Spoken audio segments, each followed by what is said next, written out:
26 मई 2014 अपने देश के प्रधानमंत्री के तौर पे इस देश के जनता ने नरेंद्र मोदी को चुना। उन्होंने शपथ ली और खुद को प्रधान सेवक बताया। प्रधान सेवक के तौर पे उन्होंने 5 साल काम किया, लोगों को काम पसंद आया और उसी के बदौलत उनको दोबारा से 30 मई 2019 को फिर से प्रधानमंत्री के तौर पे इस देश ने चुना।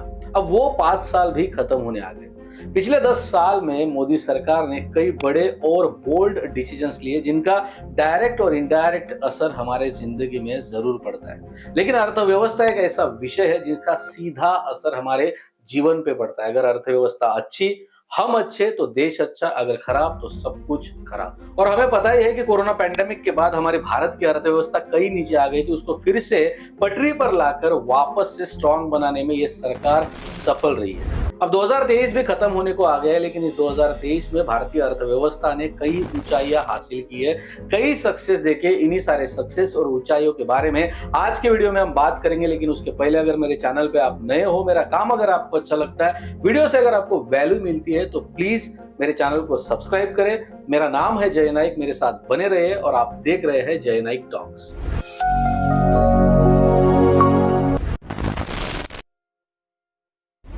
आम नागरिक की सबसे बड़ी समस्या होती है महंगाई। सब कुछ जब महंगा होता है तब आम नागरिक जो है वो परेशान होता है। पेट्रोल महंगा, गैस महंगा, खाने का तेल महंगा, सारी चीजें महंगी।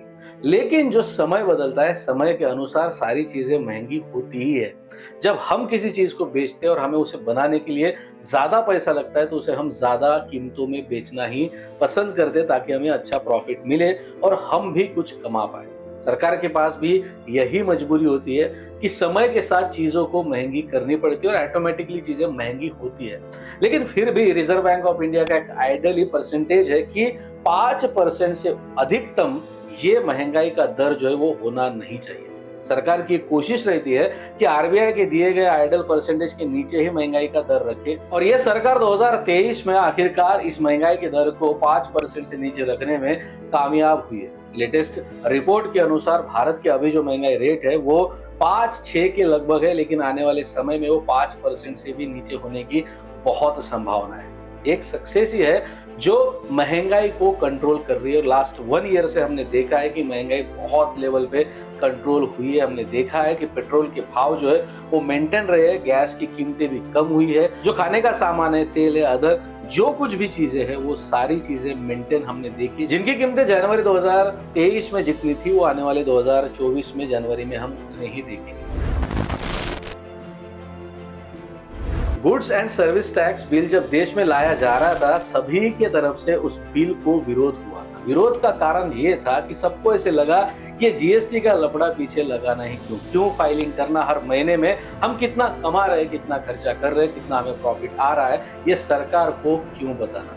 लेकिन देखिए दोस्तों कि जितना टैक्स जमा होगा वो घूम फिर के हमारे ही पास वापस आएगा और इसी का रीजन है कि भारत के जनता ने चीज को एक्सेप्ट किया और जीएसटी फाइलिंग हर महीने में सभी लोगों ने करना शुरू किया जो व्यापार कर रहे हैं। और इस साल जो है हमारे भारतीय अर्थव्यवस्था में जीएसटी रिकॉर्ड ब्रेक कलेक्ट हुआ है। लास्ट ईयर नवंबर 2022 में जितना जीएसटी का कलेक्शन भारत सरकार का था उसके कंपैरिजन में 2023 में नवंबर महीने में जीएसटी 15% से बढ़ा है और लास्ट 6 महीने में जितना जीएसटी का कलेक्शन है हमारे देश में वो हर महीने में 1.60 लाख करोड़ से ज्यादा हो रहा है। ये बहुत अच्छी बात है जब इनडायरेक्ट टैक्स इतने ज्यादा पैमाने में भारत सरकार के पास जमा होता है। किसी भी स्वरूप से अगर टैक्स आ रहा है, उसी टैक्स और उसी पैसों से भारत सरकार जो है वो डेवलपमेंट जो है वो सारी चीजों की कर पाती है। जैसे हम जीएसटी से इनडायरेक्ट टैक्स भरते हैं उसी तरीके से भारत सरकार का इनकम का और एक रास्ता होता है जिसे हम डायरेक्ट टैक्स या सिंपल लैंग्वेज में आईटीआर यानी इनकम टैक्स रिटर्न कहा जाता है। जो लोग चोरी करते थे, मतलब बिजनेस में चोरी करते थे, जो टैक्स छुपाते थे, वो पहले आईटीआर नहीं भरते थे। उसके बाद में इसी आईटीआर के रिलेटेड कई स्ट्रॉन्ग कानून बने, कई स्ट्रिक्ट रूल्स एंड रेगुलेशन सरकार के द्वारा लाए गए, जिसकी वजह से भारत के जो टैक्स चुराने वाले लोग थे, जो आईटीआर सबमिट नहीं करते थे, आईटीआर फाइल नहीं करते थे, भले ही वो डर के कारण, देश की भलाई के लिए नहीं, लेकिन टैक्स भरना उन्होंने शुरू किया और 31 अक्टूबर 2023 तक भारत में 7 करोड़ 85 लाख लोगों ने इनकम टैक्स रिटर्न फाइल किया है और ये आज तक का भारत को इंडिपेंडेंस मिलने के बाद आज तक का सबसे बड़ा रिकॉर्ड है डायरेक्ट टैक्स कलेक्शन का। इसका मतलब भारत सरकार का इंटरनल पावर, देश का इंटरनल पावर बढ़ रहा है, तिजोरी में पैसा बढ़ रहा है, देश अमीर हो रहा है।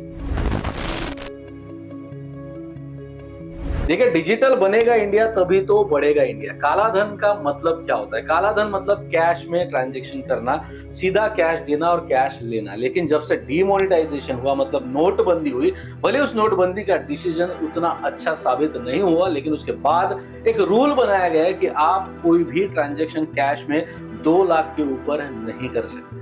और बाद में फिर अप्रैल 2016 में भारत सरकार ने यूपीआई मतलब यूनिफाइड पेमेंट इंटरफेस जो है वो लॉन्च किया, और इसी के चलते पेटीएम, जीपे, फोन पे जैसे जो प्लेटफॉर्म्स है, जो ऐप है, जो आपको ऑनलाइन ट्रांजैक्शन करने के लिए, पेमेंट करने के लिए, बिल भरने के लिए और भी कई सारी चीजें करने के लिए अवेलेबल किए गए, जिसके वजह से ऑनलाइन ट्रांजैक्शंस बढ़े, जिसके वजह से भारत सरकार को ये समझ में आया कि कितने लोगों के पास ऑनलाइन में बैंक अकाउंट में पैसा है। वर्चुअली ये सारे ट्रांजैक्शंस हुए। आज के समय में भारत में 17.4 ट्रिलियन रुपीस का यूपीआई ट्रांजैक्शंस होता है। हर जगह पे हम ऑनलाइन से ही पेमेंट करते हैं। अगर आपसे मैं पूछूं तो शायद आपको भी याद नहीं होगा कि छोटा सामान, चाहे फिर वो दूध लेना हो या राशन, आपने आखिरी बार कैश देके कब खरीदा था। अगर देश को मजबूत बनाना है तो हमें सरकार के साथ ऑनेस्ट रहना होगा। जो डेवलप्ड कंट्री है वहां पे ये सारे ऑनलाइन ट्रांजैक्शंस होते हैं, जहां पे टैक्स प्रॉपर भरा जाता है। और हमारे देश में ये बेईमानी कई सालों से चलती आ रही है, जिसकी वजह से हम डेवलप नहीं कर पाए, हम विकास नहीं कर पाए। जब महंगाई कंट्रोल में है, आईटीआर फाइलिंग बढ़ गई है, जीएसटी का कलेक्शन बढ़ गया, ऑनलाइन ट्रांजैक्शन बढ़ गया, जिसके वजह से ऑनेस्टी से पता चल रहा है कि किसके पास कितना पैसा है, तो बट ऑब्वियसली देश का इंटरनल पावर भी बढ़ेगा, देश का जीडीपी भी बढ़ेगा। कोरोना पैंडेमिक के बाद हमारे देश के जीडीपी ने जो है वो जमीन चाट ली थी, इतना नीचे चला गया था, लेकिन ये सरकार उसके बाद 2 साल में उसी जीडीपी को वापस ट्रैक में लाने में सफल रहा है। जीडीपी यानी ग्रॉस डोमेस्टिक प्रोडक्ट, जो देश के इंटरनल पावर को दिखाता है, इंटरनल ताकत को दिखाता है, और वही ताकत आने वाले समय में 6.4% से बढ़ने की बहुत तगड़ी संभावना है। ये पॉजिटिव साइन है अगर हमारे देश का जीडीपी बढ़ रहा है। अगर देश अंदर से मजबूत होगा तो सारी दुनिया देश की तरफ खींची चली आएगी। और इस पे सोने पे सुहागा 2023 में हमारे देश में G20 का आयोजन किया गया। इसी G20 का फायदा ये हुआ कि इसमें कई सारी चीजों पे चर्चा की। इसी के कारण हमारा फॉरेन डायरेक्ट इन्वेस्टमेंट जो है वो भी बहुत बड़े पैमाने में बढ़ा है। जो फॉरेनर है वो अट्रैक्ट हो रहे हमारे देश की तरफ। उसका रीजन है हमारे देश का इंटरनल यही परफॉर्मेंस, उसके बाद हमारा लेबर कॉस्ट, हमारे देश में जो एनवायरनमेंट है बिजनेस का वो, और सबसे बड़ा हमारा देश का इंटरनल मार्केट।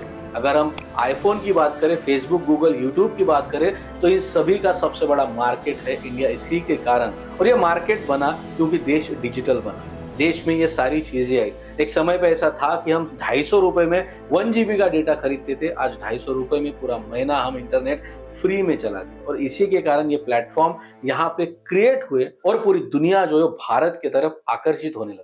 और इतना ही नहीं, भारत का जो फॉरेन एक्सचेंज रिजर्व है वो भी बहुत पैमाने में बढ़ा है। अगर अगस्त 2023 की बात करें तो अगस्त 2023 में भारत का फॉरेन एक्सचेंज रिजर्व था वो $600 अरब था, जो बढ़ के अभी नवंबर 2023 में $604 अरब हो गया। जिनको अर्थव्यवस्था की थोड़ी सी भी नॉलेज है, जिनको पता है कि फॉरेन एक्सचेंज रिजर्व बढ़ना ये कितनी बड़ी बात होती है किसी देश में, जब हम बाहर से भारत में कोई करेंसी एक्सचेंज कर रही है भारत से बाहर, तो इसका कितना बड़ा फायदा, कितना लाभ भारत सरकार को होता है। और भारत सरकार यानी क्या?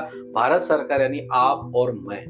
हम है सरकार, क्योंकि हम सरकार चलाते, हम सरकार चुनते, सरकार जो भी डिसीजन लेती है सरकार का फायदा यानी आम लोगों का फायदा। बस अब सरकार को मोरली ये करना चाहिए कि इन पैसों का इस्तेमाल आम नागरिकों के विकास के लिए, उनके अच्छे जीवन के लिए किस तरीके से किया जाए। और इसी सारे सक्सेस का परिणाम स्वरूप यह है कि भारत आने वाले समय में बहुत बड़ा आर्थिक शक्ति बनेगा इस दुनिया में। जो पीजे अब्दुल कलाम ने एक सपना देखा था कि भारत दुनिया को लीड करेगा, वो आने वाले समय में जरूर होगा। इसके लिए हम आगे बढ़ेंगे, हम हमारे देश को बढ़ाने के लिए कोशिश करेंगे। और अगर अर्थव्यवस्था की बात है, आज के समय में अर्थव्यवस्था ऑलरेडी हमारी स्ट्रांग है, लेकिन S&P के ग्लोबल रेटिंग्स के अनुसार 2030 में हमारी भारतीय अर्थव्यवस्था दुनिया में तीसरी सबसे बड़ी अर्थव्यवस्था बन जाएंगे। और उस समय पे पूरे देश के लिए ये प्राउड मोमेंट होगा, एक सपना होगा, क्योंकि आज अमेरिका, चाइना पूरे दुनिया पे राज कर रहा है इसी के कारण, क्योंकि उनकी अर्थव्यवस्था बहुत स्ट्रांग है और वही अर्थव्यवस्था आने वाले समय में भारत की भी बनेगी।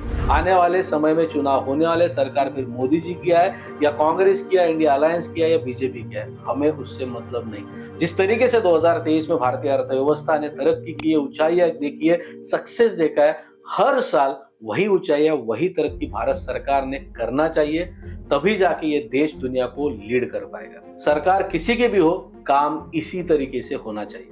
तो आज के लिए इतना ही दोस्तों। उम्मीद करता हूं कि वीडियो आपको इन्फॉर्मेटिव लगा होगा। उम्मीद ये भी करता हूं कि वीडियो को आप लाइक करेंगे, लोगों के साथ शेयर करेंगे। आपकी अगर कोई राय है तो मुझे कमेंट सेक्शन में जरूर बताएं। ऑलरेडी चैनल को सब्सक्राइब कर ले इस कॉन्फिडेंस के साथ। आज मैं आपसे विदा लेता हूं, मिलते हैं अगले वीडियो में, तब तक के लिए अपना ख्याल रखिए।